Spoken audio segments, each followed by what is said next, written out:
Alors, l'auteur dont on va parler aujourd'hui, on avait déjà fait une vidéo sur lui. C'est à l'époque de l'ancienne vidéo, de la première.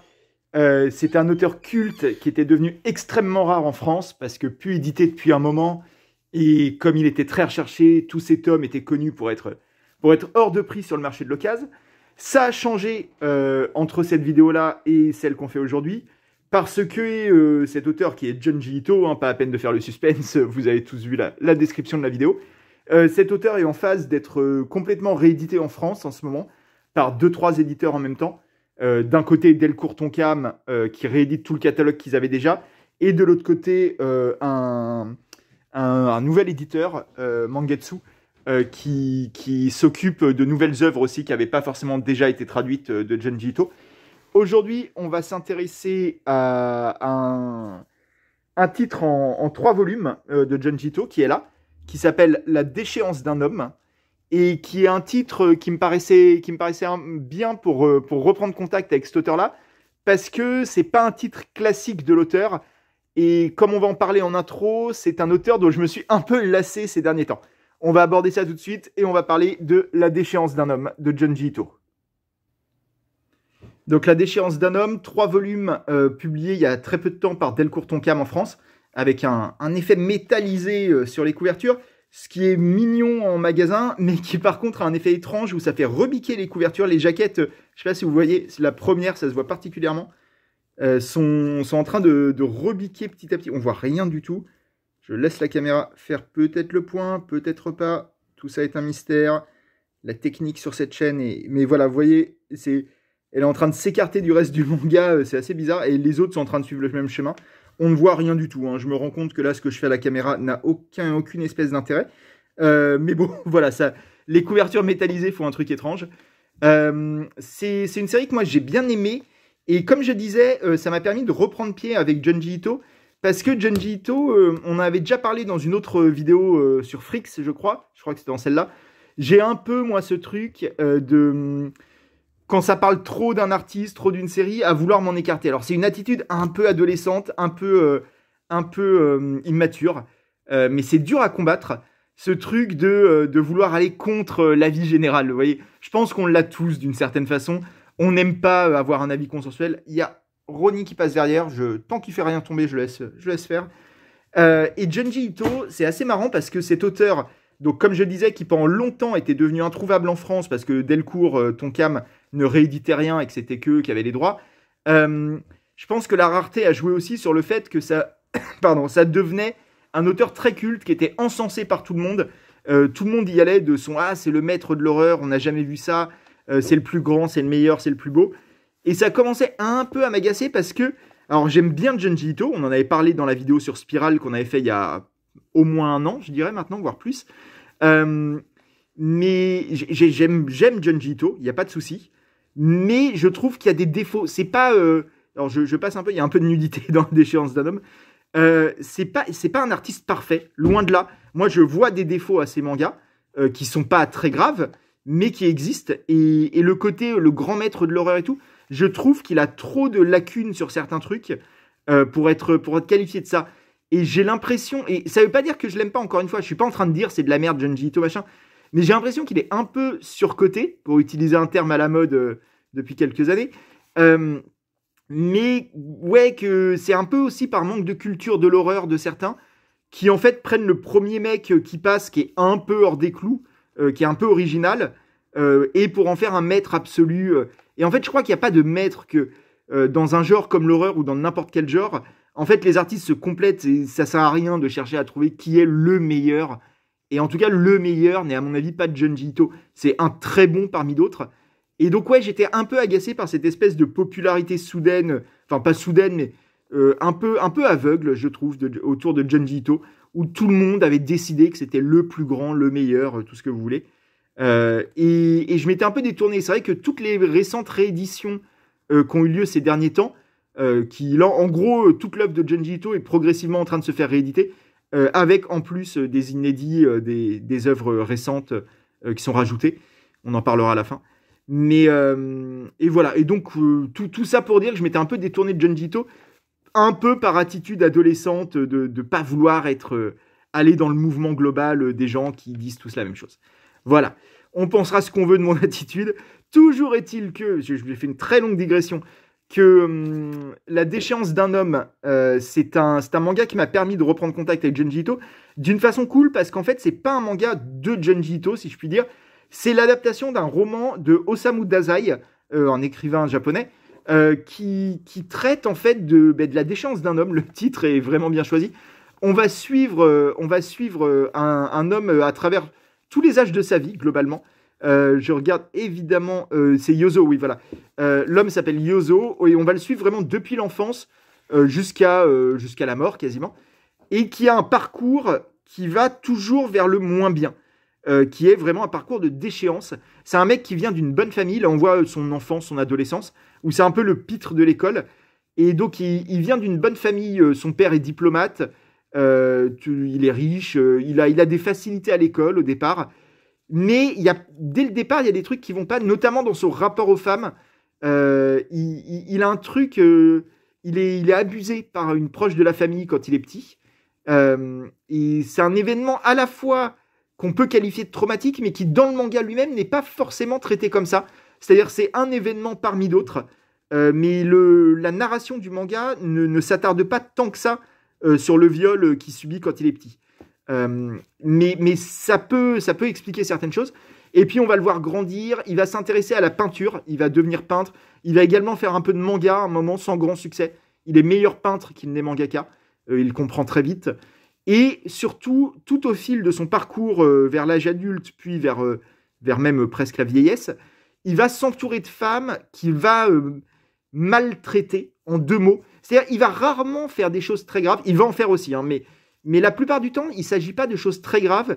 Il s'agit plutôt de tromperie, de lâcheté, d'incapacité à assumer ce qu'il ressent pour elle.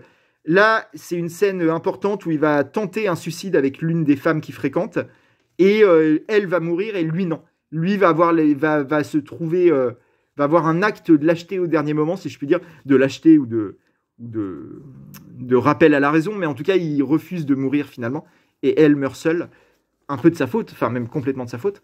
Et voilà, et donc on va le suivre. Il a un rapport à l'alcool aussi, c'est un mec complètement alcoolique, et en fait, petit à petit, on va le voir sombrer de plus en plus dans des comportements qui vont être de plus en plus graves. Hein. On passe d'un mec qui surtout est lâche et menteur et trompeur, et puis on va arriver même à des trucs où en fait il va être la cause de plusieurs morts. Rarement directement, c'est pas vraiment un assassin au sens il va pas vraiment tuer des gens, mais il va être à l'origine de la mort de plusieurs personnes. Complètement paranoïaque, complètement alcoolique, qui ensuite même drogué, enfin accro à la morphine. Il va voler, il va tromper, il va détruire des vies. Et lui-même ne sait pas exactement pourquoi.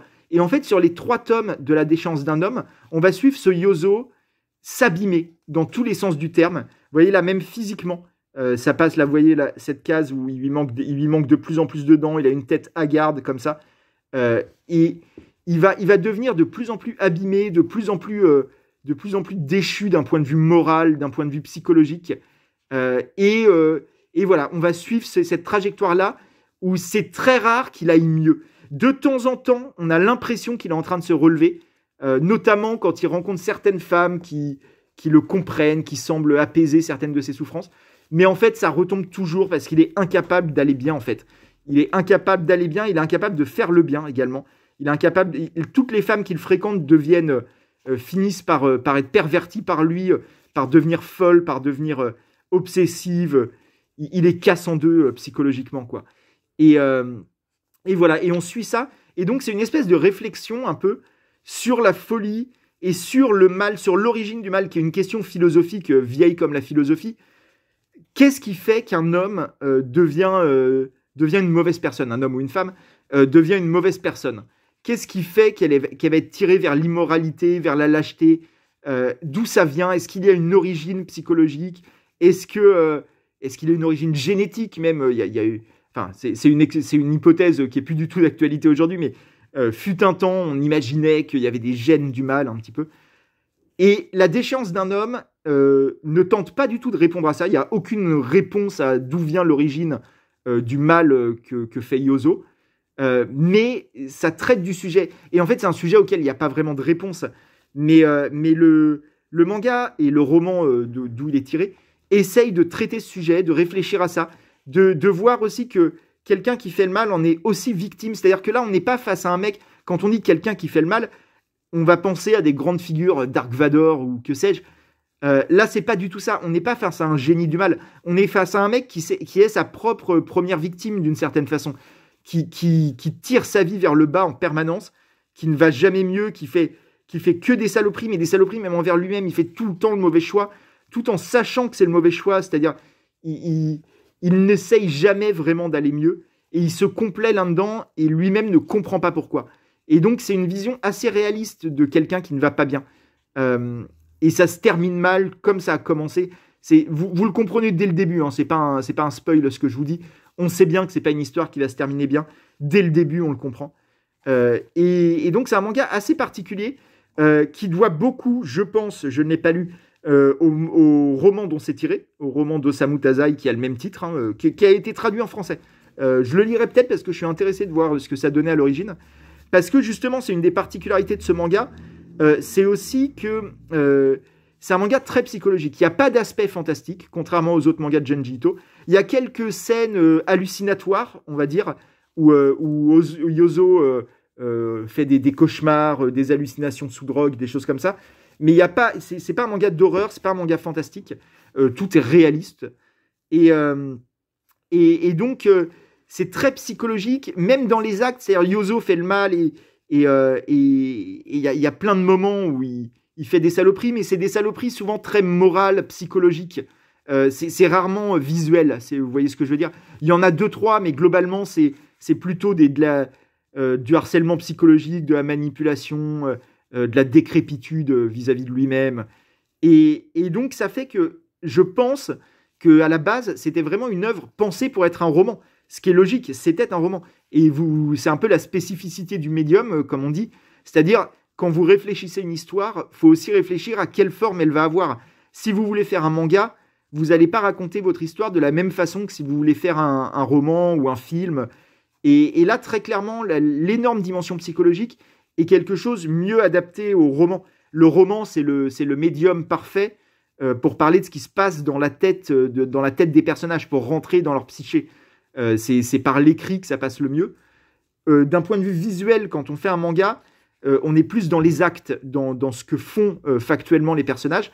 Et donc, c'est assez étrange. Enfin, c'est pas étrange, c'est assez réussi. Hein. Junji Ito arrive à vraiment donner du corps à cette histoire, notamment, comme je disais, par la déchéance physique.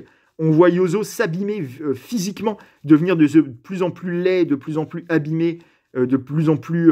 il a du mal à se tenir debout, il est fatigué physiquement. Donc ça passe bien, mais c'est vrai qu'on comprend que c'était à la base un roman. Donc c'est intéressant de voir comment la transcription a été faite, comment Junji Ito a réussi à garder la psychologie du récit, même d'un point de vue visuel. C'est plutôt une réussite. Hein. C'est pas un chef-d'œuvre ce manga, mais je pense qu'il a bien réussi son travail d'adaptation. Là, on est sur une scène hallucinatoire, par exemple, où il fait un énorme cauchemar pour expier un peu toutes ses fautes.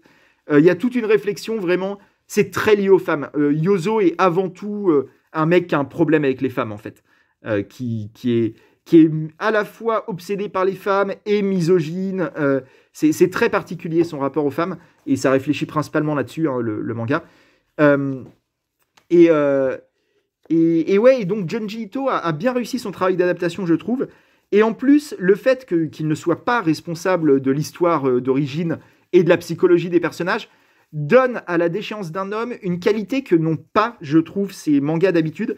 Parce que j'adore Junji Ito, encore une fois, mais une des réserves que j'ai sur lui, c'est que je trouve que dans d'autres mangas, même ceux que j'aime comme Spiral, Tomie, tout ça, c'est pas un très fin psychologue. Je trouve que ces personnages sont souvent un petit peu mécaniques, un peu inhumains. Même je parle bien des personnages humains, même des gentils, si je puis dire. Je trouve qu'ils ont souvent un petit côté, ouais, c'est des machines narratives, quoi. On a l'impression qu'ils ressentent pas grand-chose, qu'ils sont ils agissent comme le scénario a besoin qu'ils agissent, et point, quoi. Là, il y a plus de profondeur psychologique dans La déchéance d'un homme, et je pense que c'est parce que c'est pas lui qui a écrit le récit, quoi. Donc ça vient plutôt de Osamu Dazai, l'auteur d'origine. Voilà. C'est un bon manga. Je pense que c'est très intéressant pour les fans de Junji Ito et pour ceux qui ne le connaissent pas ou ne s'intéressent pas plus que ça à lui, parce qu'il est un peu à part. Je vous dis, c'est pas un manga d'horreur, c'est un manga très malsain, très glauque, qui parle de tout ce qui va pas dans la vie d'un homme et dans sa psyché, qui essaye de réfléchir là-dessus, à l'origine du mal, à tout ça. Mais ce n'est pas un manga d'horreur et c'est un manga très psychologique, bien plus que ce que fait d'habitude Junji Ito. C'est en 3 tomes, tout a été publié récemment là, par Delcourt Tonkam, donc vous le trouvez très facilement. Comme je disais, le roman d'origine est aussi disponible en France. Je pense que je vais le lire. Et avant de vous laisser, justement en parlant de roman, ça m'a beaucoup fait penser, ce récit, à un roman de Hubert Selby Jr., qui est l'auteur notamment de Last Exit to Brooklyn, qui est le roman à l'origine du film Requiem for a Dream, si vous avez vu ce film, avec Jared Leto. C'est un auteur que j'aime beaucoup. Et Le Démon, donc c'est un de ses romans, qui a été écrit, je crois, dans les années 50, si je dis pas de bêtises. Je suis en train de vérifier. Tac. 76, pardon, je le vieillissais. Et c'est un roman qui a presque le même thème que La déchéance d'un homme, où pareil, en fait, on va suivre un homme sur le temps très long, sur une très longue partie de sa vie, et on va le voir devenir de pire en pire, d'un point de vue moral, et encore une fois, avec un gros rapport aux femmes, le mal qui contient en lui, sa haine, sa colère, sa psychologie déviante, est très tourné vers les femmes. Et comme Yozo dans La déchéance d'un homme, on va suivre ce mec passer d'un mec qui au départ est surtout une espèce d'obsédé sexuel, qui trompe vachement ses copines et tout, qui a envie de baiser tout ce qui bouge globalement. Donc on se dit, bon, c'est pas super classe, mais c'est pas le mal incarné non plus. Et petit à petit, il va devenir de pire en pire, il va être attiré dans une spirale, mais une spirale dont, pareil, comme dans La déchéance d'un homme, l'origine est très floue, très dure à dire. Là aussi, il y a des petits traumas dans l'enfance, des trucs où on se dit, est-ce que c'est ça l'origine? Mais le récit n'insiste pas dessus, donc c'est dur de savoir si l'auteur essaie de nous dire que c'est ça l'origine, mais on va le suivre, aller de plus en plus loin dans le mal, jusqu'à tuer des gens, voilà. Et vraiment comme dans La déchéance d'un homme. Et c'est un très bon roman qui là se distingue de La déchéance d'un homme parce que la déchéance du mec dans Le Démon, la déchéance morale, s'accompagne d'une ascension sociale. C'est-à-dire que l'homme devient de plus en plus riche, de plus en plus sa vie a de plus en plus de succès, si je puis dire, et en même temps, il est en train de devenir un monstre total moralement. Voilà, c'est un très bon roman, je vous le conseille vraiment. C'est très psychologique aussi, mais il y a aussi un côté social, justement presque lutte des classes, un peu qu'est-ce que ça veut dire de devenir riche, de devenir puissant. Très très bon roman. Le Démon de Hubert Selby Jr. Là, c'est une vieille édition que j'ai, qui est très abîmée, mais qui est disponible dans n'importe quelle librairie depuis toujours. Et La déchéance d'un homme de Junji Ito, édition Delcourt Tonkam, disponible partout depuis pas longtemps. Je vous remercie, j'espère que ça vous a intéressé, et on se retrouve la semaine prochaine pour une nouvelle vidéo. À plus!